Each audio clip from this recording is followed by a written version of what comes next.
Bien, hoy vamos a meternos de lleno en los primeros extractos de una novela de ciencia ficción que, bueno, tiene amiga.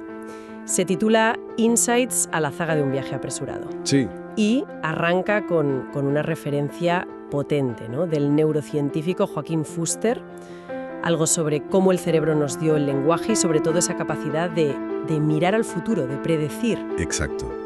Y este primer capítulo, juega con esa idea a fondo. Totalmente. Lo que tenemos aquí es el inicio de una historia que parece que quiere explorar la consciencia, la memoria, quizá incluso esas marcas, ¿no? Huellas. Huellas, eso, de las experiencias más tempranas. Incluso antes de nacer, nuestra misión hoy, digamos, es desentrañar un poco este arranque. Los personajes, el lío que se monta. El nudo central, sí, que se forma rapidísimo, y las emociones, que ya se notan muy, muy intensas desde el principio. Pues sí, agarraos porque la historia empieza con una sensación muy de dentro, casi de sueño, pero que choca enseguida con una realidad bastante cruda. Vamos a ello. El capítulo empieza describiendo como una especie de darse cuenta, ¿no? Una intuición. Sí, muy primigenia. Que le revela a alguien, bueno, al nasciturus, al que aún no ha nacido, cómo terminó incubado en lo rojo de una sustancia. Uf, qué imagen. Y es una sensación que va creciendo de pálpito a corazonada, y al final es un presentimiento súper fuerte de un destino malo. En un sitio seco, polarizado, dice. Es muy interesante cómo conecta eso que es tan abstracto al principio con un recuerdo ya concreto, que le viene a los 8 años mirando el cielo de noche. ¿Ah, sí? Lo llama una remembranza, y no sabe si es pasado o futuro, pero siempre es como un mal presagio. Describe cosas muy físicas, muy animales casi. El corazón a tope, un aleteo. Las cuerdas vocales vibrando como en una petición de auxilio antiquísima, ¿sabes? Antes de las palabras.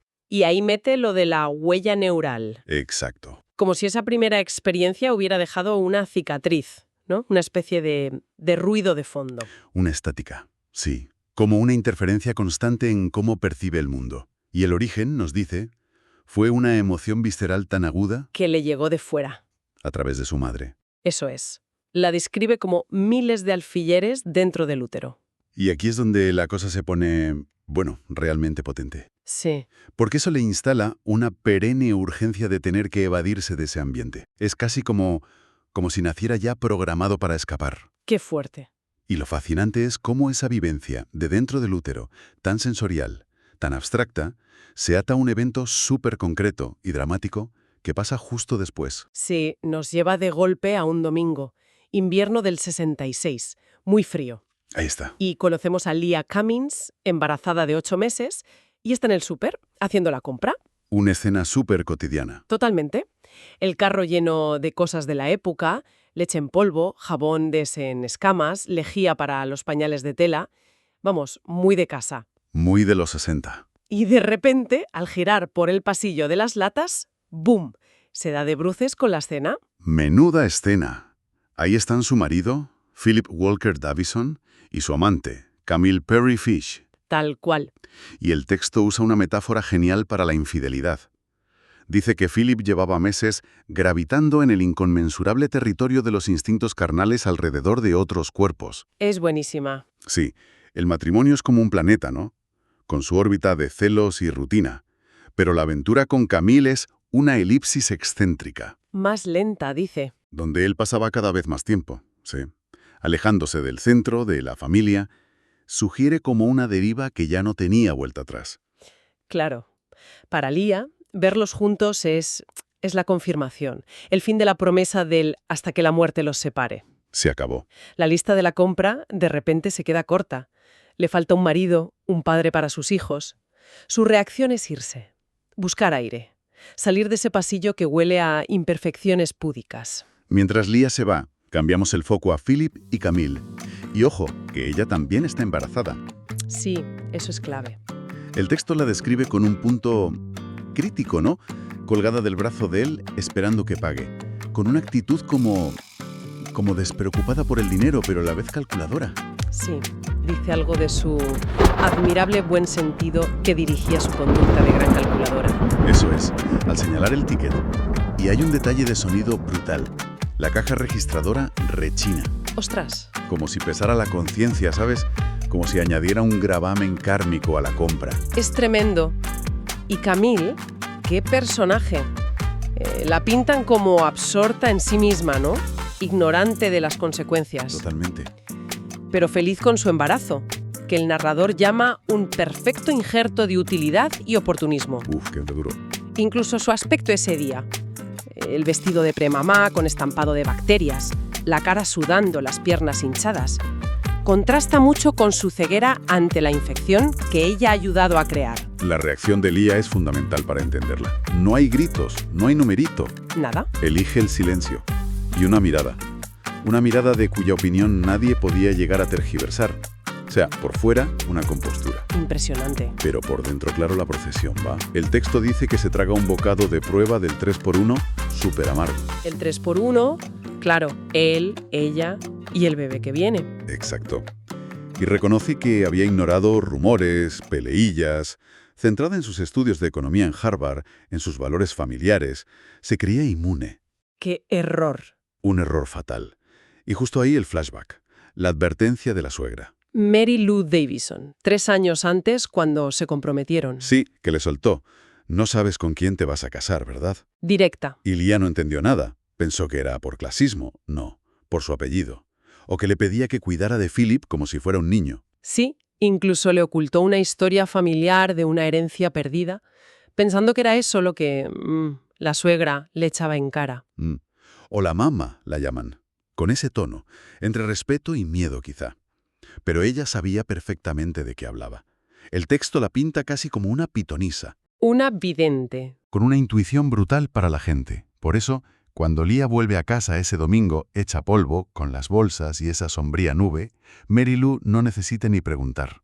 Le dice, ya lo sabes. Rotundo. Y le confirma que su advertencia no era por esnovismo, era porque conocía a su hijo. Menudo momento, de verdad. La suegra, una vez que se confirma lo peor, no se corta un pelo. Nada. El consejo es de una dureza pragmática increíble. Si vas a hacer algo, que sea tragar saliva y aguantar. Tela. Le dice que curarse llevará tiempo y que lo único que puede salvar un matrimonio así es el perdón. Y que eso, claro, no se compra en el súper. Hay que currárselo sola. Y no se queda ahí, ¿eh? En un arranque casi de desahogo, predice el futuro de Camille. También. Dice, muy pronto, y por las malas, deberá asimilar que nunca más podrá recuperar esta versión triunfante de ella misma antes de que Phil también la lastime. O sea que Phil es un patrón andante. Eso sugiere. Abre la puerta a pensar en patrones tóxicos en la familia Walker, ¿no? Que se repiten. Específicamente con Philip. Es algo que viene de antes. Interesante. Después de soltar todo esto, Mary Lou se va a misa con su marido, Philip Walker McPhee. El abuelo. Y tienen una conversación en italiano. Curioso, ¿no? Su idioma secreto, parece. Sí, que aprendieron por vías distintas. Y la charla está llena de referencias a óperas, como presagios.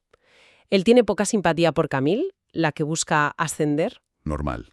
Y cita un aria de la Wally, esa de Eben, neandrolontana. Y bien, me iré lejos. Y la aplica a Lía. Dice que para ella, tan orgullosa, le será más doloroso descender que ascender. Uf, qué análisis. Y aprendemos que él conoció la ópera en Sicilia después de la guerra y ella, que es de Salem, Massachusetts, con todo lo que eso implica. aprendió italiano seducida por él. Mary Lou es compleja, tiene empatía, pero también esa necesidad de avisar del desastre que ve venir con los Walker. Volviendo a Lía, ese consejo del perdón, en ese momento, le parece imposible, indigno. Claro, es que está rota. Lo que siente es rabia, frustración, una tristeza enorme. El texto lo llama la dentera acerba del encono. ¿Qué expresión? Y es consciente de que el embarazo de Camille empieza un infame conflicto de atención donde ella está en desventaja. Se siente prisionera de su propia dignidad. Tiene que reinventar qué significa tener éxito como familia, porque el modelo antiguo... Ha estallado, saltó por los aires. Exacto. Tiene un momento muy oscuro mirando a sus hijos, Phil y Charlie, que juegan sin enterarse de nada. ¡Pobres! Y se pregunta cómo la verán ellos. ¿La esposa que aguantó o la mujer que no perdonó? Le pasa por la cabeza un impulso violento, fugaz, de hacer algo drástico. Y luego la culpa, claro. Inmediata, y suelta una maldición interna, pero cargada de odio. Púdranse. Hacia Philip y Camille. Y entonces llegamos al clímax físico del capítulo, que es consecuencia de toda esa tensión. Directa. Lía decide subir a los dos niños por la escalera exterior de metal, la que va a su anexo, en la casa de los abuelos paternos. Y no es una escalera cualquiera, ¿eh? No. Es imponente.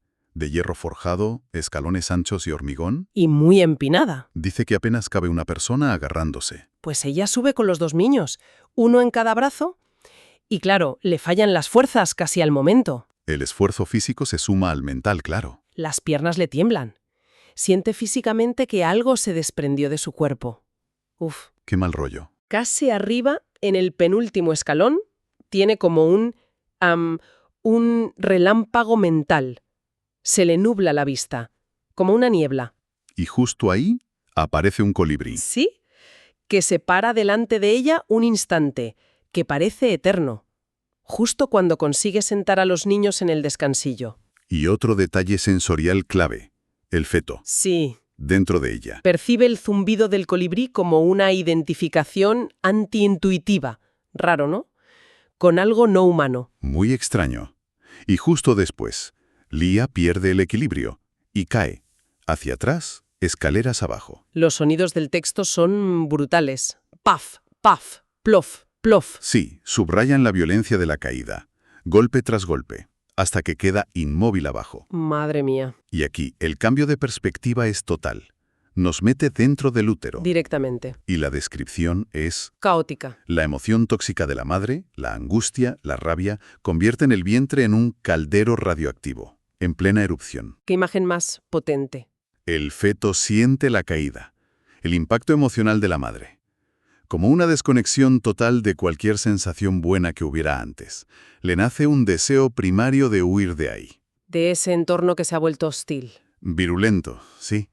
El texto detalla cómo le llegan las hormonas del estrés de la madre, adrenalina, de la ira, endorfinas quizá de la disociación, cortisol, del miedo. Lo compara con drogas. Explícitamente. Sugiere una percepción alterada, capacidades cognitivas e intuitivas multiplicadas por el shock. Es aquí donde se crea esa huella neural de la que hablaba al principio. Podría ser. La metáfora que usa es muy fuerte. El feto se siente como el capitán de una nave sin control, A la deriva. en rumbo de colisión, intentando agarrarse a algo mientras lo expulsa un vórtice magnético dominante que viene de fuera, de la madre. Pierde su hogar, su seguridad, y le queda esa sensación constante de ahogo, de no encontrar calma.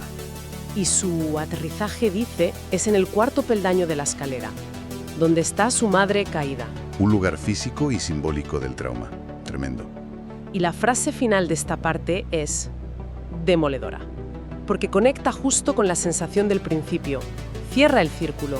Sí, esa experiencia, dice, le deja para siempre el desasosiego de pensar que nunca había nacido del todo. Ahí está.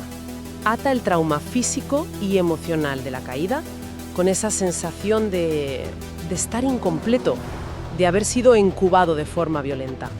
Nos revela el origen de esa sensación. Queda totalmente expuesto. Bueno, ha sido un capítulo Una tremenda. muy intenso.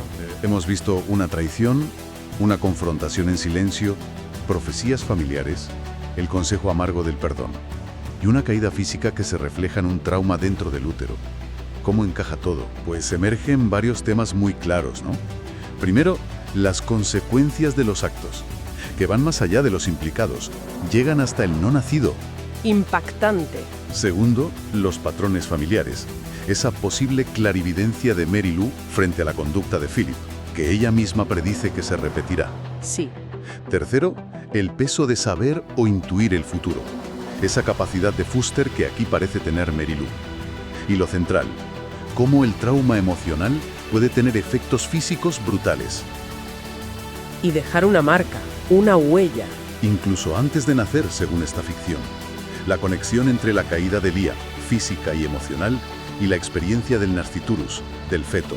Ese es el corazón del capítulo.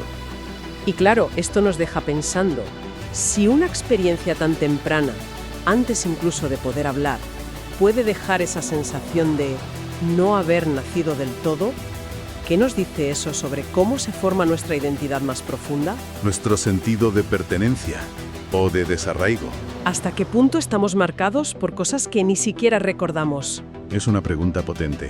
Y para terminar, una reflexión para quien nos escucha. Con ese trauma de origen, esa sensación de estar incompleto, ¿cómo podría manifestarse esa herida invisible en la vida de ese personaje? ¿Qué tipo de búsqueda podría marcarle? ¿Qué conflictos? ¿Qué relaciones? ¿Cómo afectará esa expulsión violenta de su primer hogar a su futuro? Imagino que la novela seguirá por ahí. Seguramente. Material para pensar, desde luego.